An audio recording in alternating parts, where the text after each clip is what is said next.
I'm Tabitha. I'm an alcoholic. I'm super, super nervous. This is not what I like to do. I was taught, though, you guys taught me that, you know, when AA saved my life, so you guys taught me that I should speak when asked. I really didn't want to, but I'm glad to be here, and I want to thank Jen for asking me to speak. I set my timer on my phone. My story is not unique and it's not very exciting. Someone came up and said, "Do you mind if we record you?" I go, "No, don't do that," but whatever. I'm a hot mess. I just want y'all to know. I left my house today. It was a beautiful drive here. This is a great little town. I left my makeup, boo, and my toothbrush. So I go to Walmart wherever I am, whatever state I'm in. So I got to go here at the Walmart.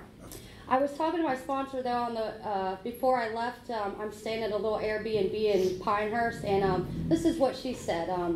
Thank God for this lady. She saved my life. She goes, I said, "I'm a hot mess," and she goes, "Are you in charge, or did God, or did you give your message to God? Self-reliance will keep me anxious. God-reliance keeps me calm." So I prayed in the bathroom, and I talked to, a couple people, and yeah. I'd rather be cleaning up the coffee on the floor, honestly. I'm really good at that. So, again, my name's Tabitha. I'm an alcoholic. Just a few things. My sobriety date's December 31st, 2012, and I'm holding my white chip because I'm going to rub it until the paint comes off of it, I think. I got sober, and I lived in North Carolina. I came up here when I was in 1995, and it was weird. I didn't want to get sober that day. It's the day God picked for me. I actually went home. I was in a marriage that had gone bad. I'd taken a hostage, and it was really ugly. And I went home to West Palm to party like a rock star with all my friends. Today, most of my friends are either dead or they own sober houses. It's kind of weird. So, I don't know what I'm saying. I'm going to take a minute and ask God to just let me get out of the way. So, I'm a Navy brat. I'm adopted, and right off the bat, I always thought I was different because my parents always treated me differently. I was spoiled rotten, and I can relate to the book. I was self-will run riot from a very early age. I didn't know what made me different, and I was so grateful to that sponsor when I came into the program. I was so grateful to her because she got me right into the literature, and we started working some steps, and she told me this is, it showed me right in the book, here's clear-cut directions, here's what's wrong with you, because my whole life I thought I was crazy. I just thought I was bat crack crazy. And I didn't know that I had a disease. I didn't know I had an allergy to alcohol. This is AA, but I did anything. My new addiction now is I love those smile boxes that come on my front porch. I love to shop. I've got to stop shopping. But I bought a few things at the Walmart for Christmas. So, I'm grateful to that lady because, when she told me that I have an allergy and I have a disease, I was like, I'm not really crazy, But my dad, we moved around all the time. My dad was in the Navy for 20 years. If you've been in the military, thank you for your service. I appreciate that. I know it's hard when you're uprooted all the time. We moved from place to place, and I didn't feel like I had any roots. I never did feel like I fit in, ever. Being adopted, I felt like, I just didn't know who I was, and for a long time, that's what drove me to drink and drug, because I felt like I just didn't know who I was. And, it talks about that, and, and it talks about a little bit about in We Agnostics, like, I had a fundamental idea of God, but today, my higher power is God. It talks about that in the big book. I'm developing a relationship, I'm almost 6 years sober, and there are some days I'm praying, and I'm praying, and I'm like, what the heck? You're not answering my prayers. But you know what's funny is that higher power does answer my prayers, and sometimes it's no, and I don't like no, you know. So I'm learning to come to acceptance with some of those no's. But anyways, we moved all over, and my dad, when he retired, we moved to Florida, and my dad was a drywall finisher by trade. Florida at that time was paradise. It's changed a lot. I was home a couple of years ago, and oh my goodness, has it changed. But oh, I forgot to tell you guys I have a home group. It's Long Creek. We're on Mount Holly Huntersville Road in Charlotte. If you guys ever get there, we're there on Sunday and Wednesdays at 8 o'clock. Love to see you there. It's not that bad of a drive. It's a glorious drive all the way there. But anyway, so, you know, my life took a big change. My mom died when I was 13. She had a massive heart attack, and the day before, you know, we were playing. At that time, there was still Woolworths around. We went to Woolworths. We had a milkshake and a hamburger at the counter. She kept saying she didn't feel good. My dad took her to the hospital when he came home, and she died at 4 o'clock that morning. And, you know, I don't blame my alcoholism or whatever on any body, place, or thing. I think I was probably just born with it, because even when I was little, I was just, you know, I had all those isms. I had them. You know, I was selfish, self-centered. But, you know, my dad did the best he could with a 13-year-old girl. And I'm just going to say it, I was hell on wheels. I gave him a hard time. He'll tell you, if you ever meet him, every white hair in his head comes from me. So, you know, my dad, you know, I think perception's a funny thing. My dad remarried, and in my mind, it was like 6 months after my mom died. And I did not like my stepmother, but really it was like 2 years. You know, and that's how my story, you know, I get the truth as I stay sober. I see the truth even more now, you know, and I hear you guys tell me stories like that, you know, like what I thought was really wasn't. Here's the truth of it, you know. I started journaling a lot after my mom died, and I did a little therapy, but that didn't really help, and so I started hanging out with my cousins, and my cousins are serious rednecks. They like to drink and do other things, and so we were always out in the woods on four-wheelers and swamp buggies and, you know, whatever we did, chasing hogs. It was crazy, but we were we were always you know, drinking and doing other things. So you know, when I was in school, which I didn't like school very much, I found those people that ran like I did, and I knew when I took that first drink. I took my first drink at 13. I knew then,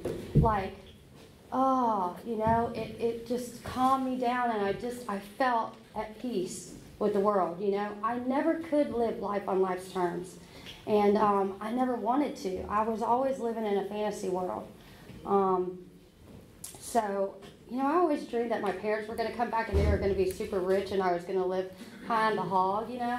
I know today, though, super rich is my family, being sober, the relationship I'm building with my higher power, and you know, I really couldn't ask for any more than that. I'm probably going to always be working till the day I die, and that's okay.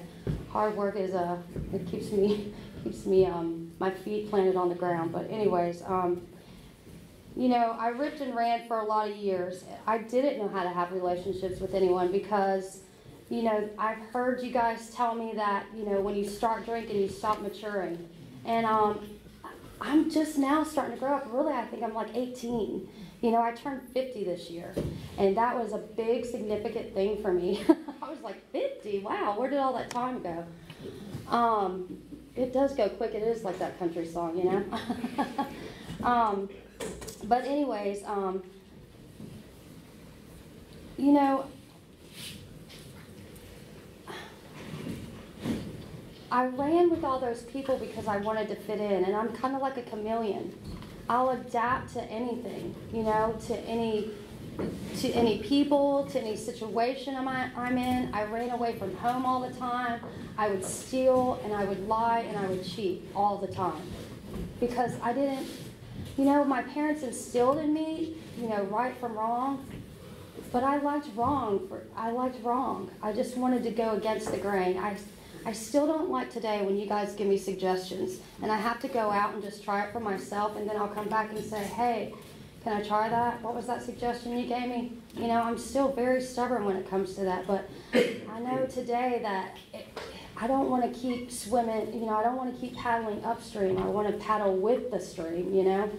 I was at an AA retreat up in the mountains, a Cherokee powwow AA retreat, and I was sitting there by the river, and I was watching it go, and there was this Indian man sitting beside me, and he said, that's what was, as the river's coming, here's the present, and that's, you know, you've got to let that go and let it go downstream. So I kind of like that little analogy. But anyways, I would run away from home, and when I was 15, my dad said he was tired of the cops always coming. I had a stepbrother, and I was being a terrible influence on him.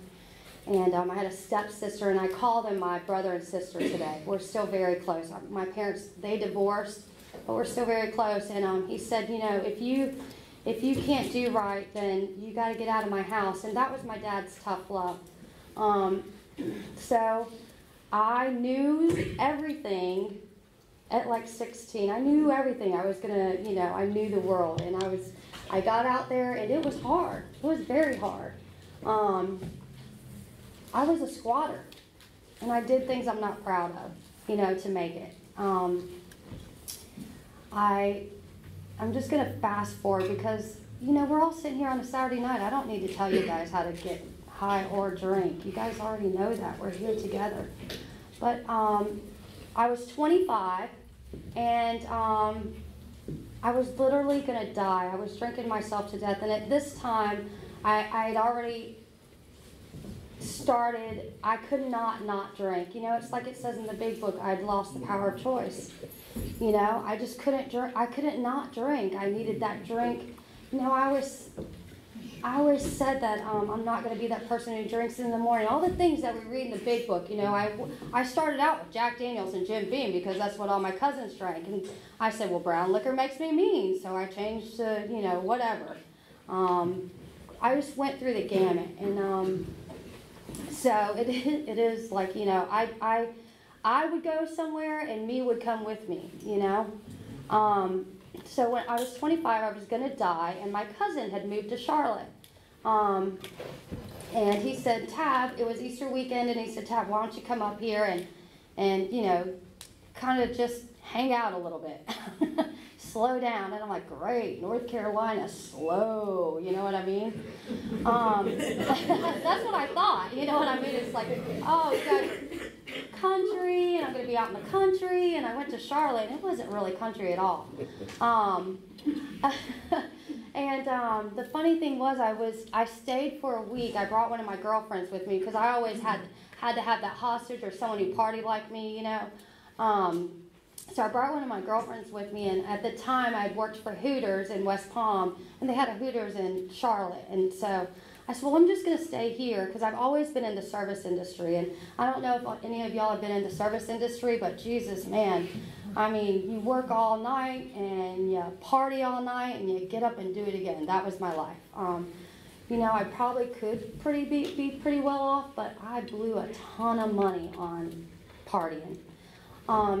So I came up here, and I was like, wow, this is pretty good, you know. So I went back home, and I had a 78 Rabbit. It was a 4-speed. It had the worst tires on it and a crank sunroof, and the radio didn't work. I had loaded everything I could, clothes, and everything I could in there, and I came back to Charlotte. I think about that. I had these little headphones on with this antenna, and that's how I drove down the road, so I could hear the radio.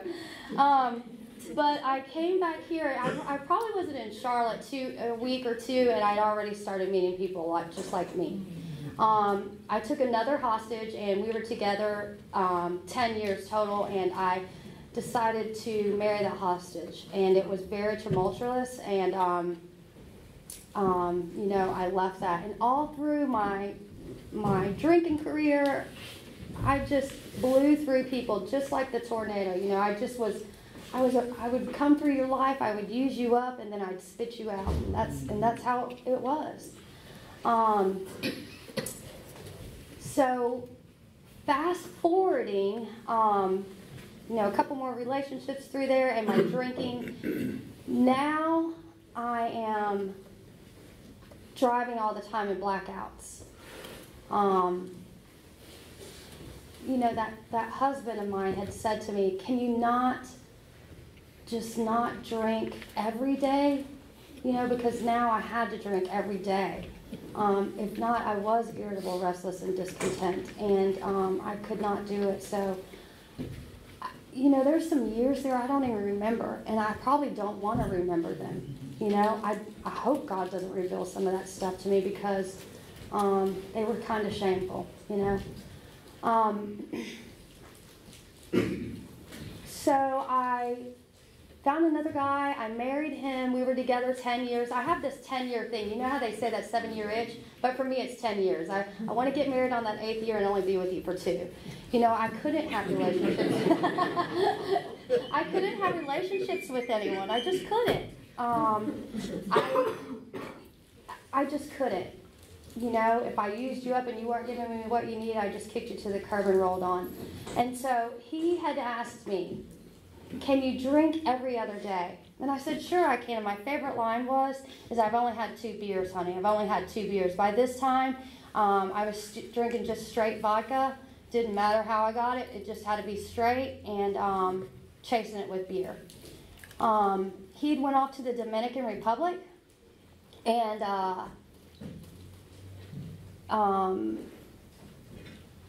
to do whatever. And, he went off to the Dominican Republic and I was just having a heyday with all my girlfriends.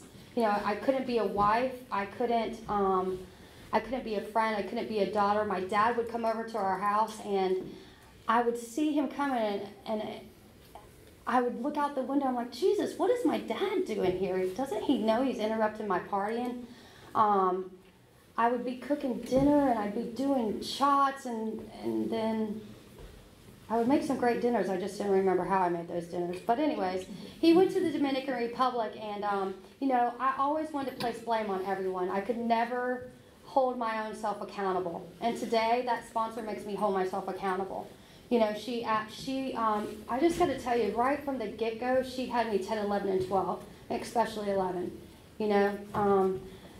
So anyways, he was coming back, and I was like, I can't take this anymore. I am going to leave him. Well, I had a friend that I've known since I was 13, and unbelievably, me and this friend, we never had relations. He is a hippie that rides a Harley, and he's like a brother to me, and he is one of those people. They say attraction, not promotion. He never preached to me, but he had went to a place called Dunklin in Florida, and he had gotten sober, and he lived literally in the woods, under bridges. He was a hot mess. And I always knew that I was going to get that phone call one day, and he was going to be dead. And I called him, and we were talking, and he calls me Rat. And he goes, hey, Rat, do you think maybe some of that alcohol and stuff that you're doing has any bearing on what's going on in your life? I'm like, absolutely not, Absolutely not. You talk about denial, The funny thing is when I look back at it, I'd always known that I could not drink successfully. I'd always known that. My actions always proved that, And so I loaded up not much stuff, and I shut the door on that house, and I went and stayed with a girlfriend. I'd put my stuff in storage and went and stayed with a girlfriend, and he had said, well, let me back up a minute. I stayed with that girlfriend, and you know what? It was Christmas Eve, and I was freaking out because the ABC store, I thought I'm like, we got to stay up all night. We got to get to the ABC store, and I had talked to him on Christmas Eve. He goes, why don't you come down here for New Year's and we'll hang out together. Now, he'd been sober 4 years at the time, and I'd known he had been sober. And I'm like, no, I can't afford it. I mean, I worked. I still had a job. I still had a car. You know, my life was totally manageable. I just drank all the time. I was in blackouts at work, but my life was manageable, you know. I had a little bit of money in the bank. I don't know what happened. I said, I can't afford to get down there. My car was, I had 300,000 miles on my car, and somehow or another, one of my friends gave me some money, and I rented a car, and I went home. And, you know, he let me stay at his house, and he actually let me bring, I said, I got a drink. You know, I couldn't even get into the state of Florida before I pulled over and went to one of the places I used to hang out at. And we were going to see a Kid Rock concert down in Hollywood. My sister had came from Orlando. I'm partying like a rock star, and she left and went back to Orlando, and he got me on the Harley, and I had drank, by this time I'm drinking water bottles of vodka like this. And you know, I think about it. I can't believe I didn't fall off the back of the motorcycle, because he was hauling butt going down 95, and I'm tipping back the water bottle so I can get primed for the concert. And I don't remember much about that concert. I have a picture. It's the last picture I have of that night before God's grace saved me. You know, I woke up the next morning, and I don't know if any of you guys can relate, but maybe the girls. My hair was out to here. I had makeup just all over, and you know, I looked in the mirror and I got up. I mean, by this time, it come out of my pores. I mean, I just stunk, and I didn't care if I showered anymore. I just didn't take care of myself. I didn't care about y'all. I didn't care about me. I didn't care about life. You know, I had resigned to the fact that this is how it's going to be, and I'm going to be good at it. That's what I had resigned to. He lets me say his name, Andy. He was listening to Joyce Myers in the living room. He had this routine about prayer and meditation in the morning. And there was some, I don't even remember what she was talking about. And I opened up the bedroom door because he had to sleep on the couch. And I said, I just got on my knees. You know, I got on my knees and I said, I need help, Andy. And he said, you better start praying to the man upstairs. Those were his exact words. He goes, rat, and this is how it goes, rat, I want you to go get in the shower because you stink. And I went and got in the shower and cleaned myself up. And they have clubhouses like this in Florida. I wish we had them in Charlotte because they're awesome. There was probably 200 people there. One of my other friends that I grew up with that I've known since 13, he's 27 years sober today. And they both were there. And I just didn't have any idea what was going on. You know, I just didn't. I was hungover from the night before. And we were sitting in the back of the room, and there was this man, an old timer, and he had said, does anyone want to pick up a white chip? And I got it like this, elbows on both sides. And I'm like, oh my God, I guess I do. So I walked up there, and he gave me a hug, and he just said, keep coming back, you know, one day at a time. You know, and if it wasn't for those words in early sobriety, just keep coming back, I don't know what I would have done, because I wasn't sure that I wanted to quit drinking at that time. I just knew I felt bad, and my life was out of control, and it was going down quicker and quicker. I had about a 10-hour drive back to Charlotte, and, you know, now I'm starting to feel a little bit better. I've ate a little bit. Andy gave me this medallion, and I still have it today. It has an angel on it with the AA symbol in the middle, you know, Unity Service Recovery. And he said, you can do this, Rat. And so it was funny because I had one of those slide-down phones. I didn't really text a lot. And he was calling me the whole way there. How you doing? How you doing? And the whole way there, I look back on it now, and I know he knew that I was looking for somewhere to drink, pull over and find somewhere to drink. You know, because I was shaky. I just needed to drink. He said, there's this alkathon thing going on in Charlotte, and you need to go. And I'm like, an alkathon? What's an alkathon? I made it home. He sent me all these numbers, and he said, you need to find an alkathon, and you need to find a lady. He said, men will pat your butts. Well, he said it in another way. Men will pat your butts, and ladies will save your butt. So he said, you need to find a lady. And he goes, and hopefully a healthy lady. There are still, I'm not nothing for anyone here. Please, I don't want to offend anyone. This is my story. But there are still some not so sane people in recovery. Well, I am insane, but there's just not some healthy people. I've met a couple of them. So, anyways, but that's beside the point. I'm sorry for saying that. God, if God had me say that, Jesus. I said, let me get out of your way. So I went to this alkathon. I got home, and I was staying with my friend Sharon. She is not in the program. She still drinks, but she doesn't have a problem. I do. And I was grateful that I got to couch surf on her couch for a couple months because I had nowhere to go. I was basically homeless. And I came in and everyone's doing the thing, let's drink, and me, I wanted to, they just knew I kind of was the life of the party, and I said, I can't. And that was the first time in all of my life I said, no, I don't want to, I woke up the next day and I went to that alkathon. I was so scared. I didn't know what I was getting myself into. You guys were eating and you were bubbly and you guys were just stupid, really. And I guess when newcomers come in, we have that thing that says newcomer, because I didn't know what I was doing. And a lady grabbed me by the hand and she walks me over to this table and she's like, eat, and here's coffee, and here's schedules, and where are you from? And I'm just like, who are you? Are you the AA liaison?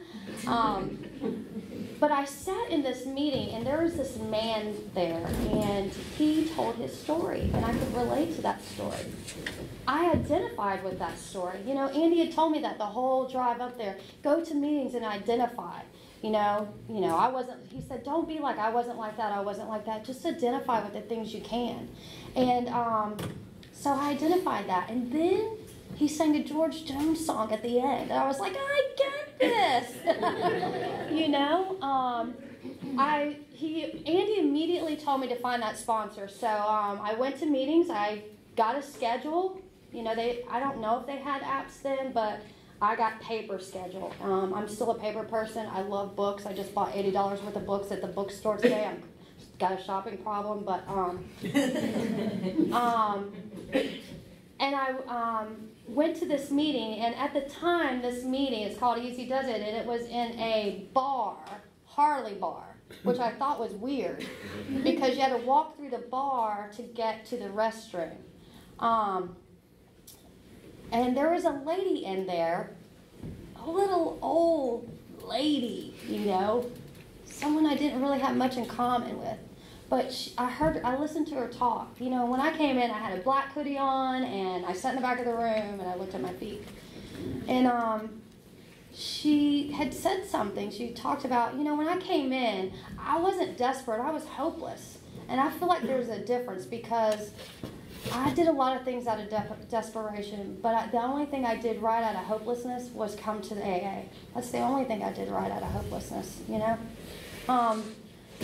She gave me her number, and some other ladies gave me the number, and I'd asked this younger, pretty lady to be my sponsor, and every time I'd call her, she would talk about guys, or we're going to work some steps, but by this time, I was probably a week and a half into it, and I was ready to drink. And I was driving home from work, that place Jen and I worked at, and something popped in my head. Hey, call that little old lady. That little old lady celebrated 38 years on the 1st. I'm so grateful for her. And we talked, and she said, come meet me for coffee, and I went to her, we went and met for coffee, and she said, I'm going to be your sponsor. And, she never really made suggestions to me. Her suggestions were I was going to do it. She told me it was life or death, and that's how she put it. She goes, if you want to live, I'll do whatever I can to help you. I'll take you through the 12 steps. If you want to die, that's your business. And that's what she told me. And when I sponsor today, that's how I sponsor, because it's not a game. It's really not a game to me. In the short time I've been here, I've seen a lot of people die. You know, I've seen a lot of people die. There was a guy on the liver transplant list, and he had been sober 4 years, and he was about to get that liver. And he went to Harris Teeter, and they were doing the wine tasting. And in a matter of 3 weeks, he was jaundiced, blew up, and died. 3 weeks. I mean, this is not a game to me. I take my recovery very seriously. So, you know, she got me to her house, and she got me right in the book. She called me up, and she gave a little old man. I still see him around, and he came up to me and gave me this little red book. It's not the little red book, but it's a little red book of the big book. And he gave it to me, and he said, "Gal, don't drink. Go to meetings. Don't drink." But meetings weren't keeping me sober. I had to get into the literature. I had to, because I was ready to drink. I was irritable, restless, and discontent. You know, and the only thing that was going to solve that was me picking up a drink. You know, it talks about that in ABCs. You know, we admit we're powerless over alcohol and that our lives are unmanageable. No human power. I've tried 1,000,000 times. I would swear to you that I'm going to stay sober. I'm not going to drink, and I couldn't do it. I just couldn't. So she got me into literature, and we read word for word. But she gave me this little red book, and here's what I was going to say about that. She goes, "You got your little red book?" And I said, "Yeah." She goes, "I want you to read the first 3 pages on 112. I said, "Okay." And I opened it up, and it said, "Read this book." She goes, I go, "Read this book?" She goes, "Yep," and hung up the phone on me.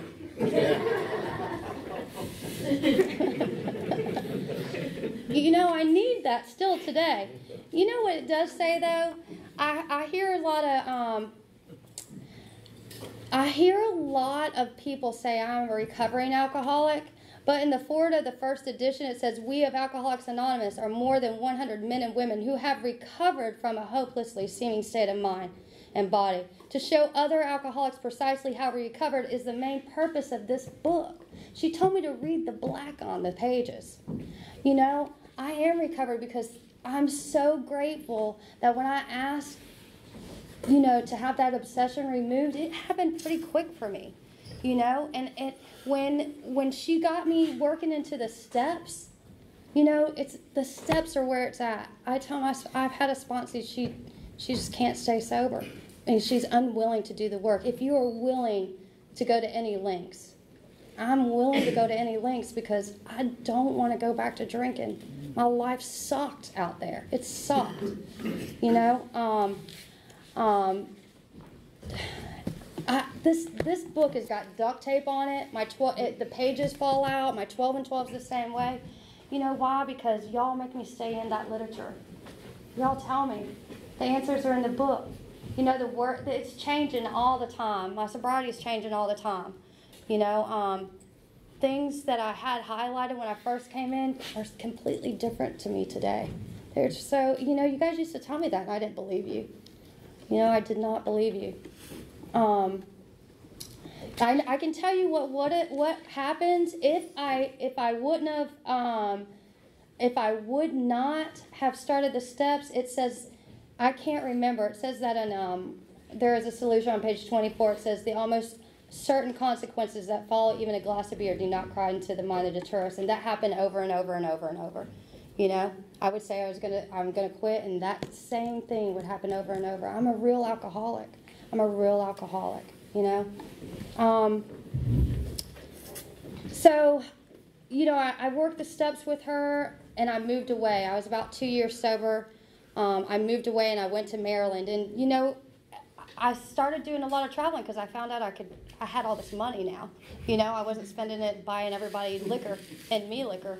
And so I started doing a little traveling. She would tell me, wherever you go, find the intergroup. And I'd find the intergroup.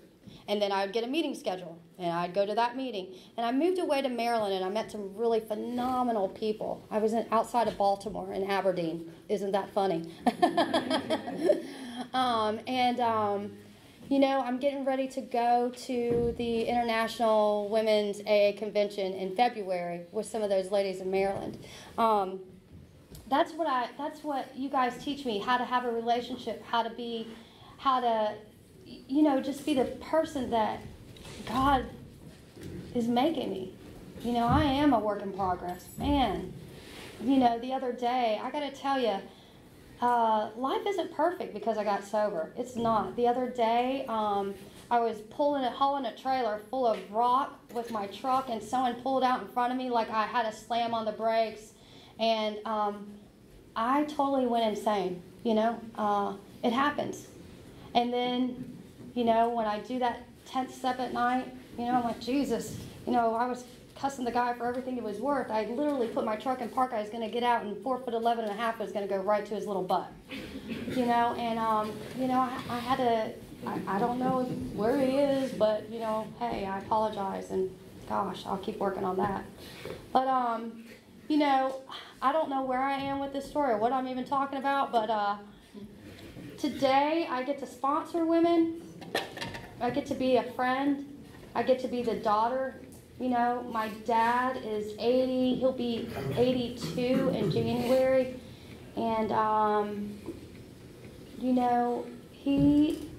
that's my amends to him being able to see me sober. Because, God, I put him through the gamut, he had said when I first was getting sober, he lived with me, and he had said, "Are you going to another one of them meetings again?" And I go, "Dad, when I quit going to those meetings is when you need to worry." And every now and then he'll check me. He goes, "You been to those meetings?" I started my own business in March. And let me tell you, I quit working at that restaurant. I was scared crapless. I love the 10-step promises because it says, by this time, when I get to the 10th step, it says, by this time I quit. I've ceased fighting is what it says. And I quit fighting it. I quit fighting it, and it says, and then it talks about, you guys have read the book, when these fears crop up, which they're gonna. It doesn't say they're not. It says when these do crop up. I asked them to be removed at once, and who can I help? You guys have taught me that I got to be of service. I got to give this away. You taught me that. And so I'm riding down the road, and I was like, I want to start my business, and I put it in my little prayer box, and man, I was scared to quit that job, financial insecurity. I was just all wrapped up into it. How will I pay my bills, And so I started that business. I work in the mental health field too, and as you know, if anybody's a social worker, you don't make a lot of money. And I love what I do in that field, but I need to make a little bit more money. So I started that business in March, and I wasn't getting any phone calls. You guys told me I had to do it right. I couldn't be a fly-by-night businesswoman. And I wasn't getting no calls, and I'm like, oh, it must not be meant to be. And then all of a sudden in June, it's been on. I work with a lot of men, and sometimes they intimidate me, but I just put my chest out, and I'm like, hey, I got this, You guys, the women taught me how to be a lady, Occasionally I do like to cuss. Feels good. F-bombs are good sometimes, But you guys taught me how to dress and talk and carry myself. So thank you, ladies, for that. I'm just really, really glad to be here. I just want to read. I can't really put it into words what you guys have done and still do for me to, on a daily basis. This is in the 3rd edition of the big book. It's called A Flower of the South. It's one of my very favorite stories. I'm going to end with this. I wish I could tell you all that AA has done for me, all that I think and feel about AA, but it's something that I have experienced and have never been able to put into words. I know that I must work at it as long as I live. I know that it's only by working at it that I can stay sober and have a happy life. It is an endless career. It has changed not simply one department of my life, it has changed my whole life. It has been a fellowship with God and man that has held good wherever I've turned and whatever I've done. It's a way of life that pays that it goes forward every step of the way, and compensations that have been wonderfully rich and rewarding. It's made my life 1,000 times easier and simpler than did the endless compromises and conflicts by which I lived before. It pays daily in more harmonious relations with my fellow men and an ever clearer insight into the true meaning of life and the answering of love and gratitude wherever and whenever I have been the instrument of God's will in the lives of others. In all those ways, I've experienced in ever-growing measure and beyond all expectations the rewards and joy which I have never before imagined. Thanks, you guys, for letting me be here.